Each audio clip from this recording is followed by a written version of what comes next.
വിനീത് ഗംഗ വിവാഹ ദിവസമാണ് ഇന്ന്.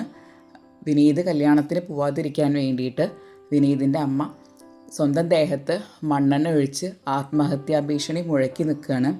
അങ്ങനെ അമ്മ മാത്രമായിട്ട് മരിക്കേണ്ട, ഞാനും കൂടെ മരിക്കാം എന്ന് പറഞ്ഞ് വിനീതും സ്വന്തം ദേഹത്ത് മണ്ണെണ്ണ ഒഴിച്ചിട്ടുണ്ട്. അങ്ങനെ ഈ നാടകം കഴിയുന്നതോടുകൂടി വിനീതിനെ അമ്മയും പെങ്ങളും കൂടി ഒരു മുറിയിൽ പൂട്ടിയിടും. ഇപ്പോൾ വിനീത് പുറത്തിറങ്ങാൻ പറ്റാതെ നിൽക്കുന്ന അവസ്ഥയാണ്. വിനീതിനെ ഇവിടെ പൂട്ടിയിട്ടിരിക്കുകയാണെന്ന് കല്യാണ വീട്ടിലും അറിഞ്ഞു കഴിഞ്ഞു. ഇനി എങ്ങനെ വിനീതിനെ രക്ഷിക്കും എന്നുള്ള ആലോചനയിലാണ് നിൽക്കുന്നത്. ഇതുവരെയായിരുന്നു ഇന്നലത്തെ എപ്പിസോഡ്. ഇനി ഇന്നത്തെ എപ്പിസോഡിലെ കഥ അറിയുന്നതിന് മുൻപ് എല്ലാവരും ഈ ചാനലൊന്ന് സബ്സ്ക്രൈബ് ചെയ്യുക, ലൈക്ക് ചെയ്യുക. അങ്ങനെ വിനീതും അമ്മയും ആത്മസന്തോഷത്തിലാണ്. കാരണം വിവാഹം മുടങ്ങിയല്ലോ. റൂമിൽ കിടന്ന് അവൻ വിളിച്ചു പറയുന്നുണ്ട്, അമ്മയെ എന്നെ ഒന്ന് പുറത്തേക്ക് വിടൂ, ഗംഗ എനിക്ക് വേണ്ടി കാത്തിരിക്കുകയാണ് എന്നിങ്ങനെ പറഞ്ഞ് വിളിച്ചു പോകുന്നുണ്ട്. പക്ഷെ പുറത്തിരിക്കുന്ന ഈ രണ്ടാൾക്കും മനസ്സലിവൊന്നും തോന്നുന്നില്ല. അങ്ങനെ പെങ്ങൾ പറയണം, അമ്മ ഇവങ്ങനെ വിളിച്ച് കരഞ്ഞു കഴിഞ്ഞാൽ ആരെങ്കിലും അത് കേട്ട് വന്ന് പോലീസിന് വിളിച്ചു കഴിഞ്ഞാൽ നമ്മൾ കുടുങ്ങും.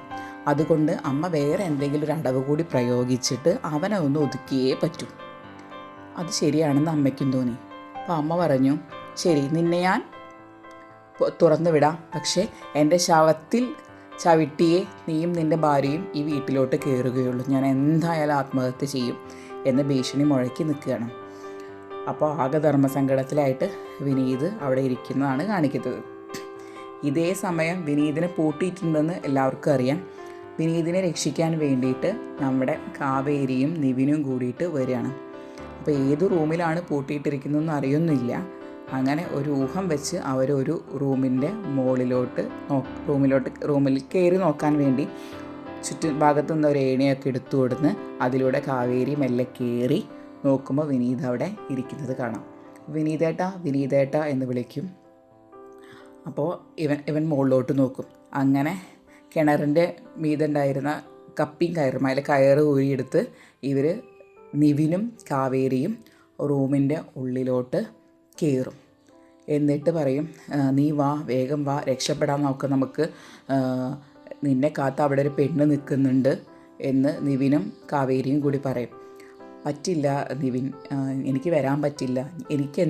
ഞാൻ വന്നു കഴിഞ്ഞാൽ എൻ്റെ അമ്മ എന്തെങ്കിലും ചെയ്യും, അതുകൊണ്ട് എനിക്കിനി വരാൻ പറ്റില്ല. പക്ഷേ എന്നെ അന്വേഷിച്ചു വന്നാൽ നിങ്ങളോട് എനിക്ക് നന്ദി മാത്രമേ പറയാനുള്ളൂ എന്ന് പറയും.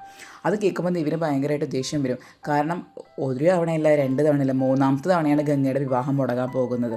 അപ്പോൾ നിവിൻ വിനീതിൻ്റെ കോളറിന് പിടിച്ചിട്ട് പറയും, നീ എന്താണ് ഈ പറയുന്നത്? എത്രാമത്തെ തവണയാണ് ഇത് സംഭവിക്കുന്നത്? ഇങ്ങനെ ചെയ്യാൻ പാടില്ല, നീ കല്യാണത്തിന് വന്നേ പറ്റൂ എന്ന് പറയും. അപ്പോൾ എന്താണ് യഥാർത്ഥത്തിൽ വിനീതേട്ടൻ്റെ പ്രശ്നം എന്ന് ചോദിക്കും കാവേരി.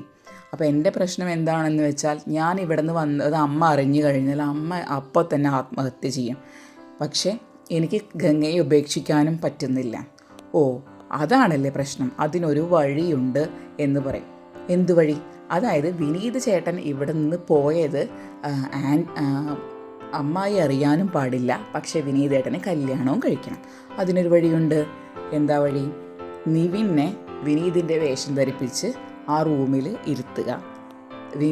നിവിൻ്റെ ഡ്രസ്സ് ഇട്ട് വിനീത് കല്യാണ മണ്ഡപത്തിലോട്ട് വരിക. അതാണ് ഒരു നല്ല വഴി. പക്ഷേ ഈ അമ്മയും പെങ്ങളും സുജാതയും ഗീതയും വാതിലിൻ്റെ താക്കോലിടുന്ന ദ്വാരത്തിലൂടെയാണ് മകൻ അവിടെ അകത്ത് ഇരിപ്പുണ്ടോ എന്ന് നോക്കുന്നത്. അതുകൊണ്ട് ഈ ഒരു പ്ലേ കുഴപ്പമില്ല.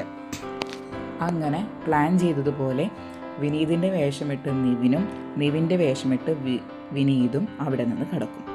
ഇതേ സമയം നമ്മുടെ അമ്പലത്തിൽ ഇരിക്കുന്ന ഗംഗയാണ് കാണിക്കുന്നത്. ഗംഗ എല്ലാവരും പറഞ്ഞ കുത്തുവാക്കുകളൊക്കെ ആലോചിക്കുകയാണ്. ഇനി താൻ കാരണം തൻ്റെ അനിയത്തിമാരുടെ ഭാവി കൂടി നശിക്കുമോ എന്ന് ഭയത്തിൽ ഗംഗ അവിടെ നിന്ന് ഇറങ്ങുകയാണ്. പക്ഷെ ഗംഗ പോയത് ആരോട്ടും അറിയുന്നുമില്ല. അങ്ങനെ എല്ലാവരും ബാക്കിയുള്ളവരൊക്കെ വളരെ വിഷമിച്ചിട്ടിരിക്കുകയാണ്. 3ാമത്തെ വിവാഹം കൂടി മുടങ്ങും എന്നുള്ള സ്ഥിതിയാണ്. ശാരദ ആകെ തളർന്ന് ശാരദയുടെ മക്കൾ ശാരദയെ സമാധാനിപ്പിക്കുന്നുണ്ട്. അമ്മ കൂടെ ഇരിക്കുന്നുണ്ട്. അങ്ങനെ എല്ലാവരും അങ്ങോട്ടും ഇങ്ങോട്ടും ദുഃഖത്തോടുകൂടി ഇരിക്കുകയാണ്. ഇതേ സമയം നമ്മുടെ ജയബാലൻ വന്ന് പരിഹസിക്കുന്നുമുണ്ട്. അങ്ങനെയൊക്കെയാണ് കഥകൾ പോയിക്കൊണ്ടിരിക്കുന്നത്. ഇതേ സമയം ഒരു വണ്ടി പോണ ശബ്ദം നമ്മുടെ ഗീത കേൾക്കും. അതായത് നിവിൻ്റെ വണ്ടി എടുത്ത് വിനീതും കാവേരിയും കൂടി അവിടെ നിന്ന് ഇറങ്ങിയിട്ടുണ്ട്. അപ്പോൾ ഈ വണ്ടി പോണ ശബ്ദം കേൾക്കുമ്പോൾ ഗീതയ്ക്കൊരു സംശയം തോന്നി. ഗീത വീടിന് ചുറ്റും നടന്നു നോക്കും. അപ്പോൾ വീടിന് ചുറ്റും നടന്നു നോക്കുമ്പോൾ പ്രത്യേകിച്ച് ലക്ഷണങ്ങളൊന്നും കാണുന്നില്ല. പക്ഷേ ഒരു വണ്ടി പോകുന്നത് മാത്രം കാണും. അത് നിവിൻ്റെ വണ്ടിയാണോ എന്നൊരു സംശയം തോന്നി. ഗീത വന്ന് സുജാതയോട് പറയും, അമ്മ ഒരു വണ്ടി പോണത് കണ്ടു, നമുക്കൊന്ന് നോക്കി നോക്കാം അവൻ അവിടെ തന്നെ ഉണ്ടോയെന്ന്.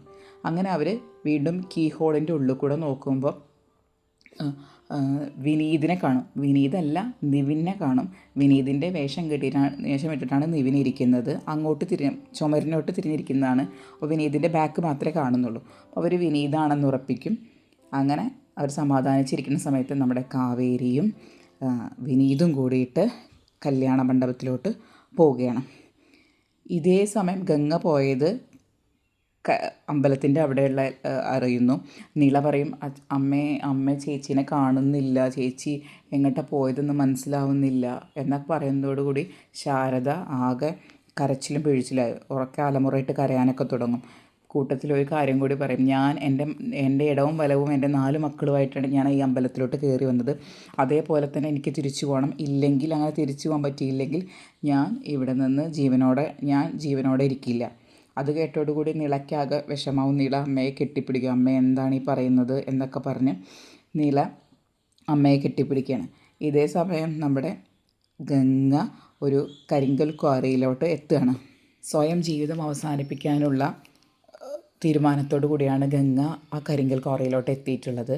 എന്നിട്ട് ഗംഗ ആലോചിക്കുകയാണ്. അവിടെ നിന്നിട്ട് അച്ഛനെക്കുറിച്ചിട്ടും അച്ഛൻ പറഞ്ഞ കാര്യങ്ങളെക്കുറിച്ചിട്ടും മുൻപ് വന്ന വിവാഹാലോചനകളെക്കുറിച്ചിട്ടും എല്ലാം ആലോചിച്ച് കരിങ്കൽ ക്വാറിയിലോട്ട് ചാടാൻ നിൽക്കുന്ന ഗംഗയായിട്ടാണ് ഇന്നത്തെ സീൻ അവസാനിക്കുന്നത്. കൂടുതൽ വിശേഷങ്ങളും സീരിയൽ കഥകളും അറിയാൻ ഈ ചാനൽ സബ്സ്ക്രൈബ് ചെയ്യുക, ലൈക്ക് ചെയ്യുക.